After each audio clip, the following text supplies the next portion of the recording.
Good afternoon, evening, morning. How's it going? Whenever you're listening, this is what time of day it is. That's how that works. Well, welcome to it. We are back. This is episode 2. We wanted to kind of do an overview today, right? And I think part of what I want to talk about is what you're going through, and that's the waiting game. You want to Yes. fill people in on where you are? So today is my 3rd week anniversary. I just found out about the cancer thing 3 weeks ago today. And so that, like in episode 1, I talked about the MRI and the biopsy. And so last week I had my um, PET scan, which was very interesting. I'll talk about that in a second. So I don't have my results yet. I get my results in 3 days, Thursday. So the the anxiety and the stress is like building up. I can't sleep. It's hard to sleep at night. It's the only thing that's on my mind. And when I do fall asleep, I have dreams of all I dream about is cancer. So Wow, yeah. I think that's something that a lot of us go through. We talked about it a little bit, touched on it last week when we were saying people have that thing of, yeah, are you okay? What are you going through? What they don't understand that side of it, the waiting, yeah, because where you're at with the PET scan, I didn't have a PET scan. I did the bone scan, and they were talking, while they were doing it. But this whole journey, I think for everyone, it has the same stuff. Now you're dealing with the diagnosis anxiety, right? right. Where you don't really know. It's that shock, fear, because of the uncertainties and the mortality side of this. Your brain goes, oh my Yes. gosh, what are we doing? Right? I can tell. Yeah, Yes. it's in there. Because you go, what if? What do I need to do today to get ready for tomorrow? How do you tell someone, just calm down, it'll be all right? It doesn't work when you're talking to your wife. You just, oh honey, come on, calm down. That's probably probably not what you want. But how do you deal with the day to day of this, I guess, is the question, right? um I don't know Yes. if anyone has an answer for you. I asked you earlier, are you planning to do a getaway, something to get your brain off of it? Those activities, I think helps. Even though you're talking about it, I think in the back side of it, it really helps you mentally process the steps. So you're in that waiting game, and that's where everybody gets, oh no, right? But before we get to that point, should we start at the beginning and just talk prostate cancer and Yeah. PSAs and the steps that you get to go through? Yes. Well, I have been on my journey now a little longer, 6 months since surgery, a year since I found out that I was dealing with all this. So I'm a little bit ahead of you. I had a friend that was 6, 7 months ahead of me. And so it really helped to find somebody that was that little tiny support group, that I go, wait, you've been here, you've done this. What do you think? And he goes, I got scared over that and it was nothing. And I said, so it's nothing? He goes, I can't tell you that. He goes, because number one, you're not going to listen. Number two, it's not true because your brain's not going to stop. And I went, oh my gosh. So what did you do? And he goes, I played golf. And I said, okay, cool. So it's whatever it is that you need to do to get your brain off of the situation. But when you start looking at this, everyone's journey basically started the same way. The numbers now of people being diagnosed with advanced prostate cancer is down, and that's because of the PSA test, right? That's one of those things when you hit 50, they're gonna add to your blood test requirements, I guess, or what they're looking for is a baseline for your PSA. And we know that there's a range that needs to be in. They say 1 to 4, right? 0 to 4, whatever. And most of the time, 50 years old, it's going to be a PSA of under 1, maybe a 1 point something. But as you get older, your prostate is going to, you have a better chance of developing cancer the older you get. You're a male, the numbers are crazy, but most of the time it's so late in life, you're going to die with prostate cancer, not because of prostate cancer. So a lot of the times they go, you know what, we caught it. Your PSAs are elevated. You're 78 years old, you're 82 years old, and you're at a, go through all the steps, and they may get some other numbers and decide active surveillance. If we go in, it's going to do more damage to do the surgery than not. So there again, those personal choices, the radiation or not. When do those side effects hit you? How long do they last? What are you dealing with? What's that anxiety on your brain? Those are the questions that everyone has that I want us to be able to help people out with this. But as you get older, your prostate and your PSA numbers are going to go up. But there's some things that can cause that, right? It may just be a swollen prostate. It's an enlarged prostate. That's something that will do that. Sexual activity, crazy exercise. You talked about riding a bike and, running. Things can fluctuate that PSA, but they're looking for an upward trend. And so if you don't get that baseline when you're 50, you're going to have issues when you're older because they're not going to know where it is, right, in the advancement. Saw somebody online on that support group, and they said, I'm 52 years old, and they had stage 3 metastasis, and it's just like, what do you do? Why? You're so young. What do you do? And they said, Right. well, a lot of this has to do with food and how you took care of yourself. I was listening to an interesting conversation about it where they were saying it's those little things that you do. The too much red meat, not enough veggies, not enough exercise, a few extra pounds, all those things, cumulative total says that you could have a higher risk of getting prostate cancer. Also, if there is prostate cancer in the family, if your dad, brother, uncle, or if your mom has had breast cancer, that also goes, because now we're going to look at the different things that they're looking for later. But and this always happens because I start thinking about something and it jumps me to the end and I have to come back. So I apologize.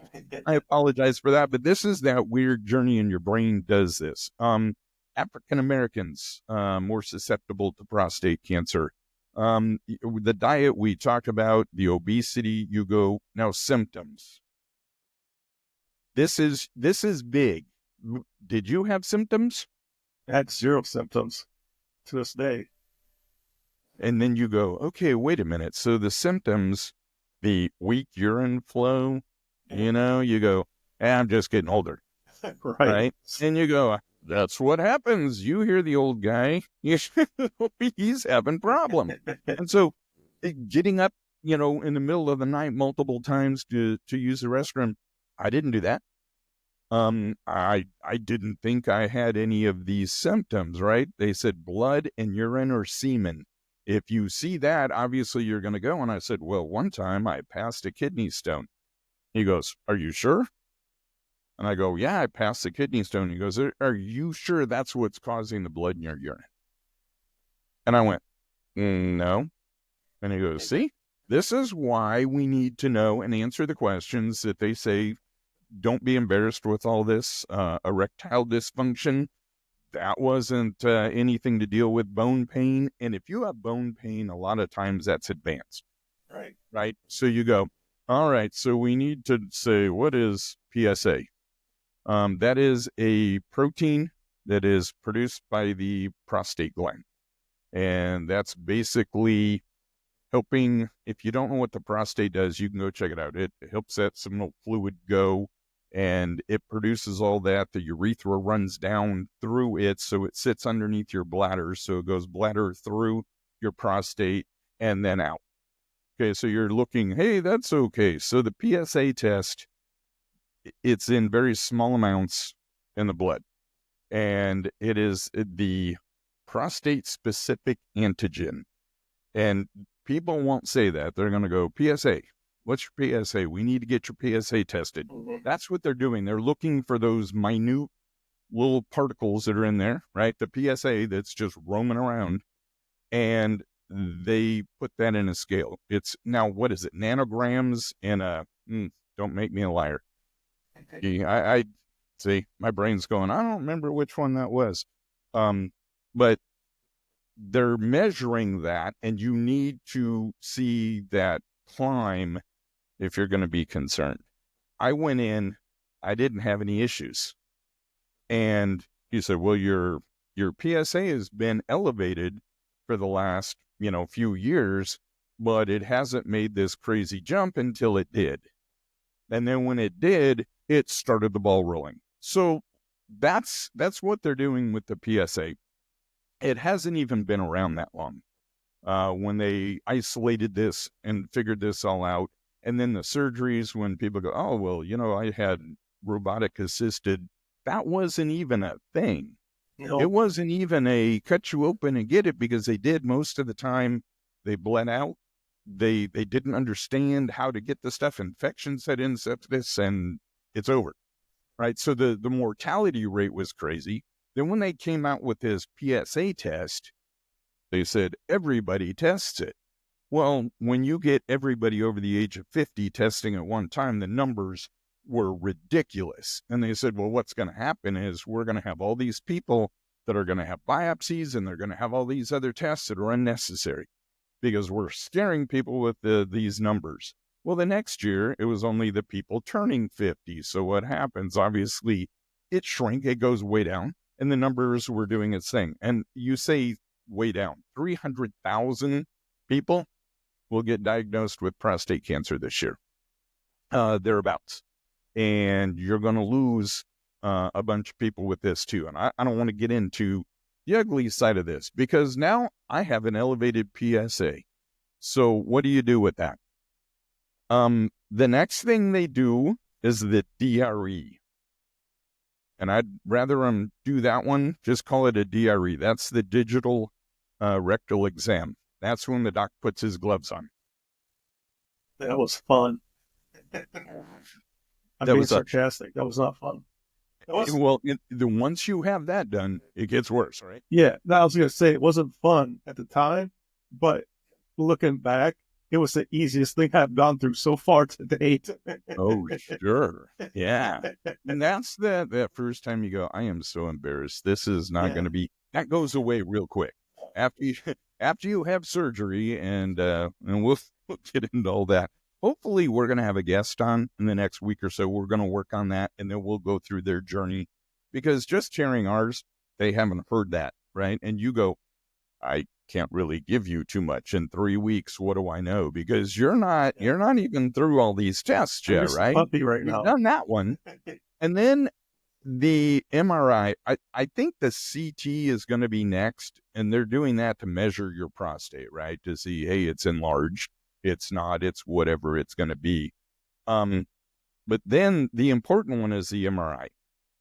And if you're in this and they say, we're going to send you for your biopsy, and after that, we'll do an MRI, and we're going to pull the brakes, talk to them and say, no, I do not want you blindly taking core samples out of my prostate. What I'd rather do is have the MRI so we can identify where that mass is, so we can target it with the guidance of the MRI. It's up on its brain, and they superimpose the other one on top of it, so they know exactly where they're taking the cores, or at least a lot easier than the old way of doing this, right? Because this is basically new stuff that they're dealing with. So once you get the MRI, then you do the MRI guided biopsy, and that's what you want to have done.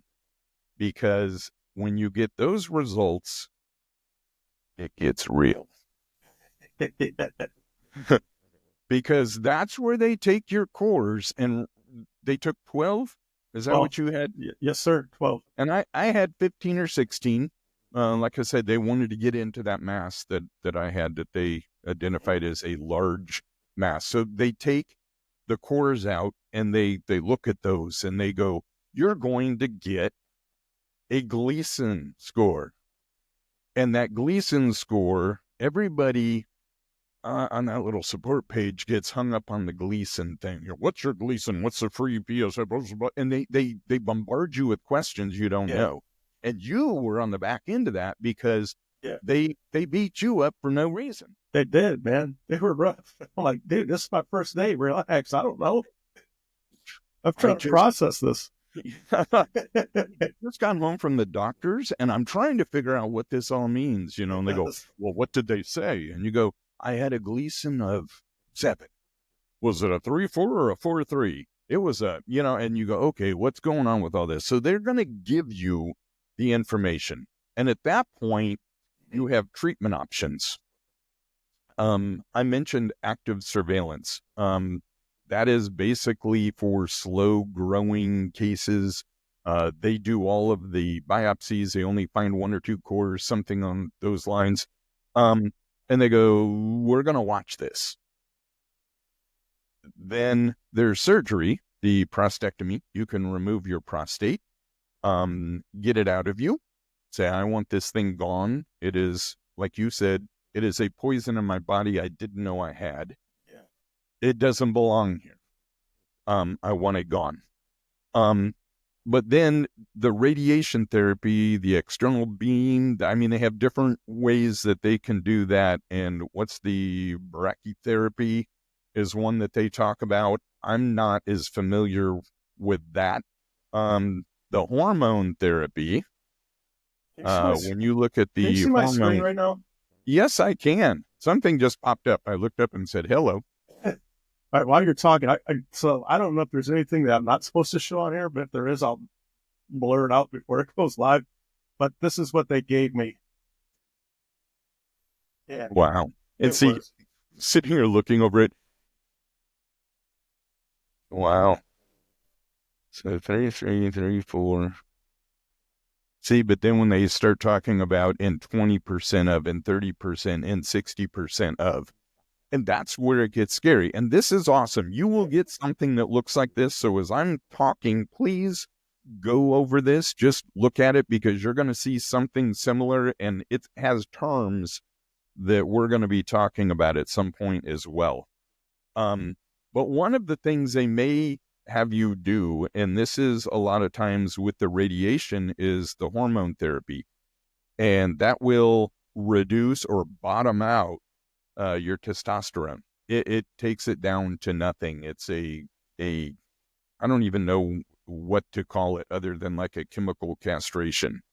Lots of things happen to you when you do that. And then there's chemotherapy. Obviously, if it's something that's radiation's not going to do, that's more of a severe case. But you know, we talk healthy diet. I know you have cut out sugar and you have cut out alcohol. Yes. And I don't know. Did you smoke? Oh, thank God. Never smoked, never vaped, any of that, because 100 years ago. They're gonna talk about that, and they're gonna go, when did you quit? And you're gonna go, okay, it's been over 10, 15, 20 years, you know. But regular exercise, and that's something you go, what should I be doing? I will tell you this. You're gonna have to start doing your Kegels. The second you find out that you have cancer, regardless of what you're going to do with you, and you don't even have to decide on what kind of treatment option you're going to have. The Kegel exercises, and do them correctly. There's some great YouTube videos out there, because you go, am I doing these things correctly? Right? And this guy goes, hey, do this. I'm going to do this with you. And you go, okay. And he walks you through how to do this to make sure, do you feel that? If you do, that's what you're looking for. Now take that and hold it. It's not a blah, blah. So anyhow, Kegels, very, very important, because once you have surgery, or you start having the problems afterwards with incontinence, and you go, what am I doing? If you do your exercises, it strengthens your pelvic floor. And remember, that's where our prostate's sitting. And it helps everything get back to normal. Because the catheter thing is a scary thing, because you have it in for 7 to 10 days, and they go, okay, it's time to remove this, and you're all, oh gosh, because it's your stupid bag buddy in a bucket, and you're carrying that around, right? And they say, hey, get a little bucket, do that. It works. And there's things you can do that clips the bucket onto the bed, or you use the clips to hold it on there. We use the big black binder clips and clip the top of the bag to the side of the bed. There's going to be all kinds of things you have to do, but when they decide it's time to remove the catheter, I didn't know how they did that. I knew they had to deflate the balloon, right, and pull it out. And they said, no, it's not going to be that bad. But what they didn't tell me is they had these syringes that they fill you with fluid, and it's multiple cc's, big tube, right? And they say, okay, now, and they take the catheter out, and I said, is this going to like go everywhere? And she goes, nope. Okay. So they take the catheter out, and you go, oh my gosh. And they said, now sit in this chair and try to wait as long as you can before you use the restroom. So I have like 5 nurses and people running around my room. Remember, I had other issues, right? Yeah.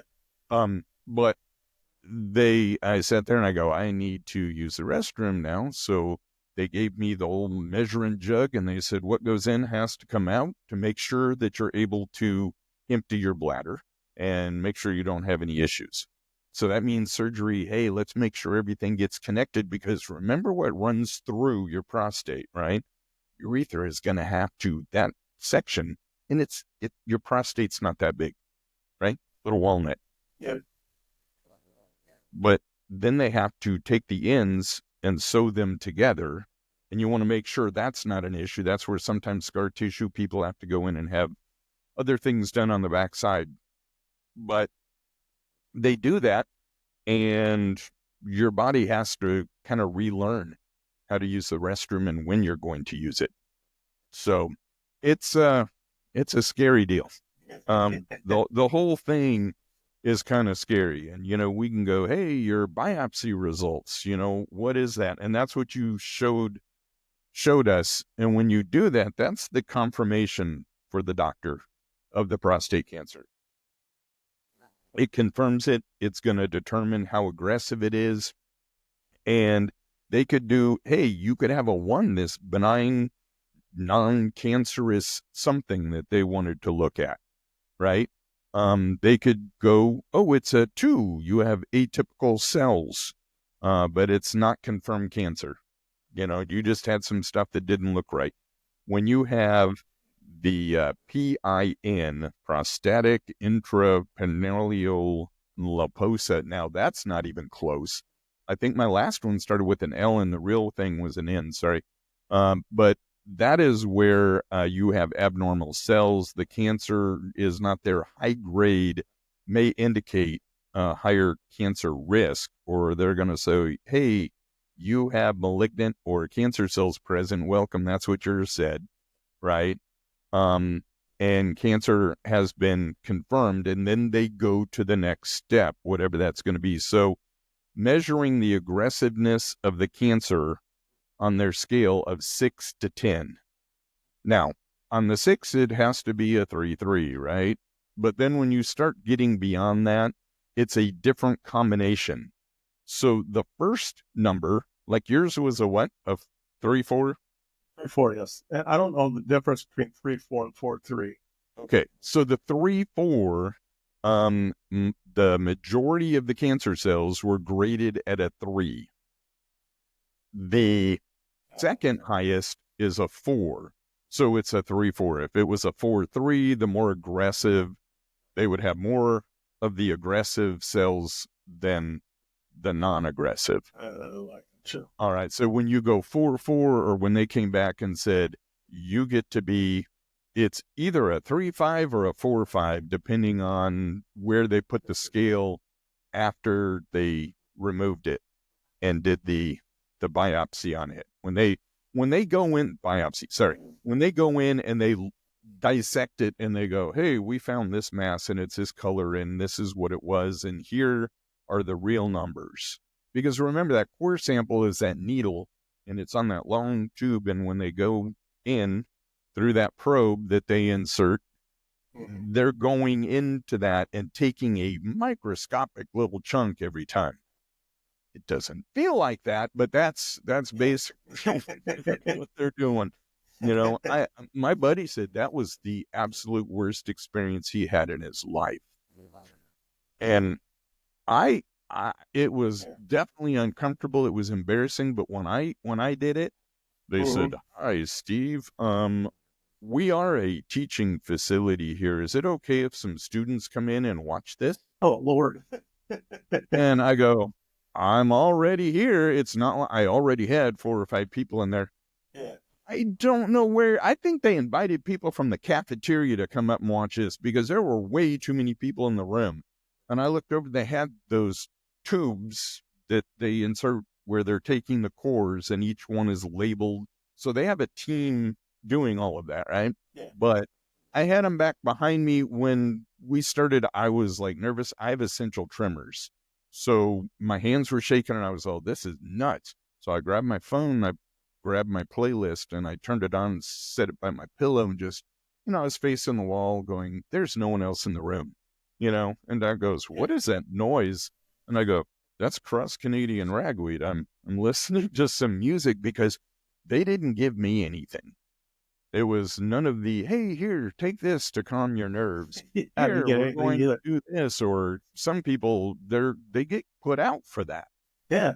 Light anesthesia and go. You didn't have that, did you? No, man. They just started going at it. They said, okay, wait a minute. You guys are old enough. You've been through some stuff. And so, yeah, I think that's what happens. They get you in there and they go, we've done this a lot. This does not embarrass us at all, and it does us. And, the ones on the table had to do that. So, I don't know. The Gleason scores, you have to look at those. It helps that determination. What stage is it in? After your biopsy and after all of that, you have to decide radiation or surgery. And there's some pros and cons. I think we're going to do that another day. How does that sound? Yeah. Because that's a lot of information. I did probably get more stuff than I needed to get. But I know we're going to cover all of this. But it's amazing for this episode. I have 20 pages of notes. What am I going to do with 20 pages of notes? But we are going to get people in here. This is going to be an evolving learning lesson. We can't do it all in a day. I think what you're going through right now is something we need to talk about. I want you to, what's going on in your brain now? Because it is that waiting game. I know you're 3-4, you go, 3-4, I need to pay attention to what's going on, right? That's where it gets serious. But then you go, okay, if it's 3-4, the MRI said it hadn't escaped. Now you have to know. So what's going on? So the doctor, after he looked at my MRI a couple of weeks ago, he told me that he doesn't think that it has moved away from the prostate yet, but the PET scan will definitely tell the tale. But what worries me the most is because I've been in denial since day one. Every time I go into the doctor's office, I'm thinking he's going to tell me this, but he tells me that, and it's the exact opposite. Right. Because I don't feel any of the side effects, I don't have any of the symptoms, I don't have anything. So my brain is always positive. But when I talk to the doctor, it's negative. So now I don't know what to think going into Thursday to get my results from my PET scan, because I'm it's down to like, this is real, man. Like you said, a PET scan, and you're going to find out what's exactly in your body. And that is, my stress level is here. Like I said, I can't sleep. It's hard to sleep. I can sleep. It's hard to sleep. When I do sleep, all I do is dream about cancer. And so can I talk about the PET scan for a second? You So can talk about anything. That's what this is about. my wife and I rolled into the PET scan. I parked my car. I walk up to the door. Right across the glass door, it says Cancer Center, and like it's all these messages are just slap you in the face, man. Cancer Center. You're like, damn it! Why'd they have to put that on the door? I don't want to be here. Yeah, That's, I hear you. and so I walk in. I fill out the form. Wait my turn from the call my name. Sitting there with my wife. Guy opens up the door and says, "Mr. Fleek, we're ready." So I hand on my wife my stuff because I'm thinking I'm going to just go in there and get in a tube and leave, right? So I go in there. He goes, "Okay, first of all, we're going to bring you to this room, and we're going to sit here for a minute." And it was just a room with a lazy boy in there, and he says, "You're gonna sit here for about an hour before we take you in." And I was like, "An hour? What the?" And I go, "Well, I didn't bring my phone with me. Can I?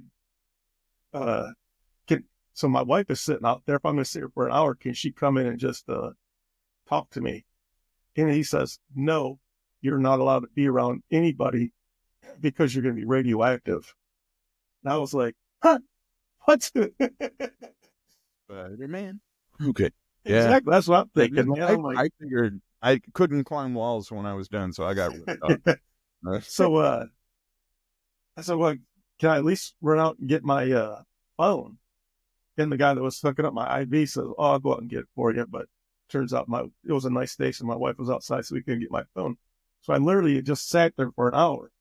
But I'm thinking to myself, if I can't be around another human being for the next couple hours, like what makes this safe? They're literally pumping this stuff into my vein. Like, what is this stuff? And then when the other, I don't know if it's a nurse or whatever, whoever's doing the scans comes in with the actual, so I have the IV in. This other little girl comes in with the actual radioactive stuff. And it's a big syringe. And the thing is like cased in like a lead tube, so it can't escape. And I'm just going, what? I don't want this. What in the world are you putting into my body? And Did it have the little radioactive seal on it? yeah, it did. A little symbol?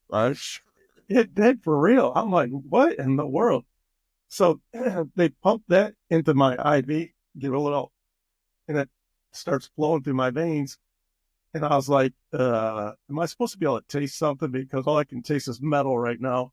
And the guy was like, yeah, so, some people do, some people don't. It's fine.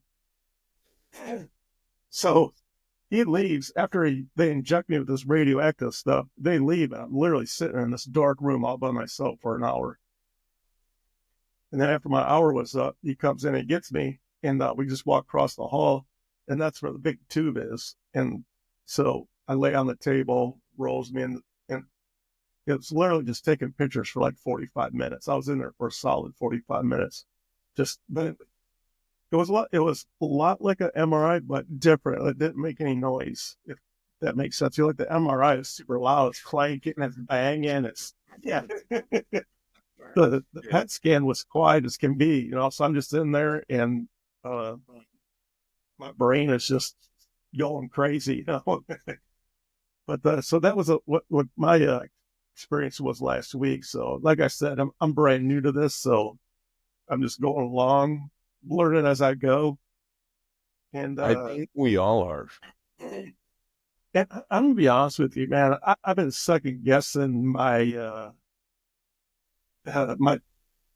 thoughts on joining this support group on Facebook because I don't know, like it's not like they're negative, but like they're scaring the crap out of me, man.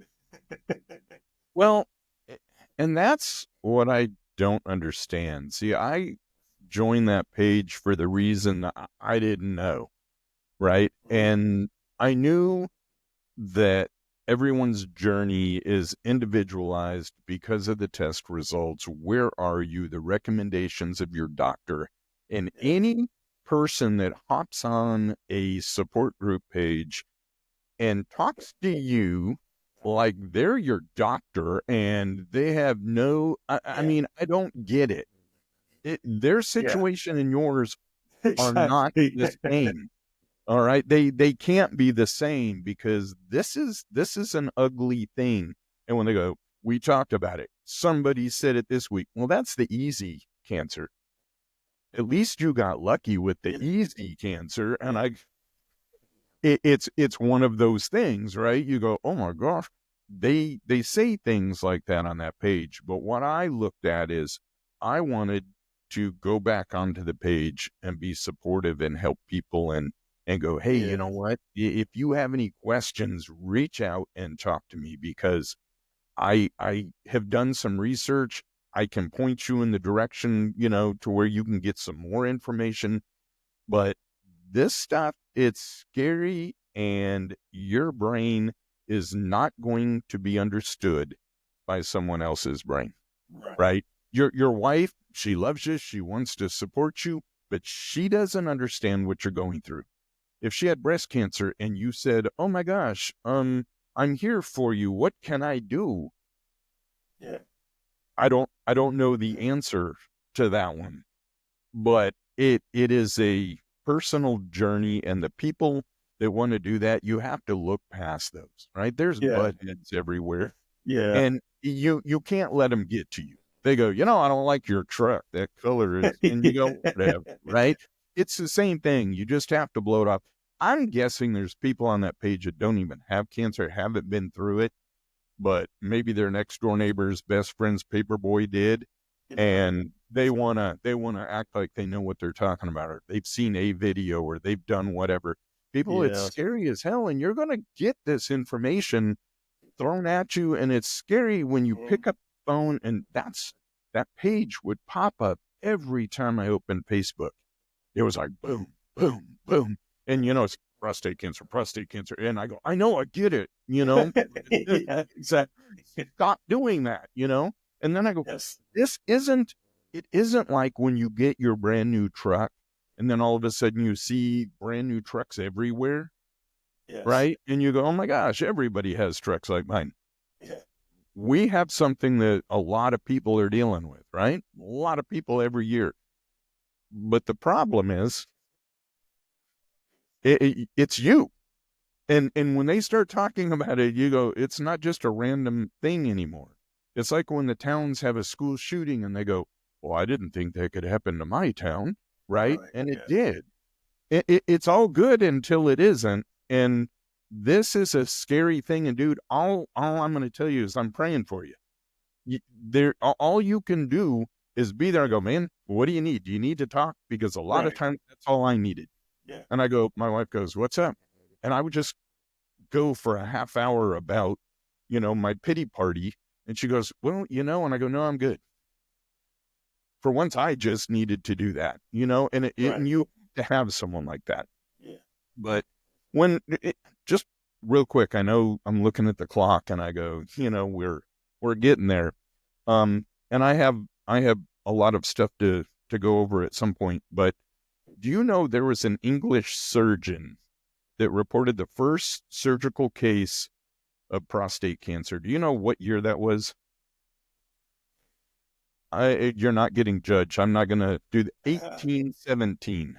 What? 1817? 1817. In 1853, John Adams, a surgeon for the London Hospital, provided the first confirmed historical diagnosis of prostate cancer. In 1853, early 1900s, the DRE became the primary method. Then in 1970, they started doing the TRUS, the transrectal ultra, it was introduced, enhancing imaging of the prostate, aiding in the detection of prostate cancer. 86. This is 1986. It says the U.S. Food and Drug Administration approved the prostate-specific antigen blood test. That's a PSA test to monitor prostate cancer progression. So in the 1990s, studies demonstrated PSA tests could be used as a first-line screening tool. So everybody takes off on that one. 94, the FDA approves the PSA test for use in conjunction with the DRE to aid in early detection of prostate cancer. That was in 94. In 2012, we have the U.S. Preventative Service Task Force recommending against routine PSA-based screening. They ruled against this because they said there is an overdiagnosis and overtreatment. And in 2018, they updated their guidelines recommending that men aged 55 to 69 make the individual decision about their PSA screening after discussing potential benefits, harms with their healthcare provider. And so the UK's National Screening Committee considered implementing a national prostate cancer screening program reflecting ongoing debates about the balance between early detection and the risks of overdiagnosis. That was in 2021. So these tests haven't been around for long. And this guy that I was listening to talk about this, he was a surgeon that learned from the surgeon that started the robotic stuff. And so it hasn't been around that long. And so people are, oh, well, this is the most, don't not do a PSA test. You know, your insurance is going to cover it. It's part of your blood work that you do for your annual physical. If you're not doing your annual physical, get in there and be honest with your doctor and do your blood work. Because that's the only way, you're going to get it in the early stages is by watching that PSA. Yes. Because that is that first indication when people will go, what's the doubling rate? What's the, and you go, I don't know, 14 months. And they go, ooh. And I go, you're not a doctor, so be careful with that. We're going to misspoke. We're going to make mistakes. This is not scientific, guys. That we're just trying to get the information. So if you go, wait a minute, this guy said something about what was he talking about? That's what's going to happen when we get the guests in here. And if anyone's listening that says, hey, I've been through this, I tuned in, I would love to join you guys and tell my story and walk through that. We can. That's what we want to do, because how many people have you said, what's your PSA? I bet I have asked 100 people in the last year. Yeah. And you go, well, you have a lot of friends, Steve. No, but it helps working at a school because I get to see lots of people. But it's amazing when you're at the doctor's for something totally unrelated and you'll say something, oh, hey, well, what happened? Go, well, I had prostate cancer. And they go, really?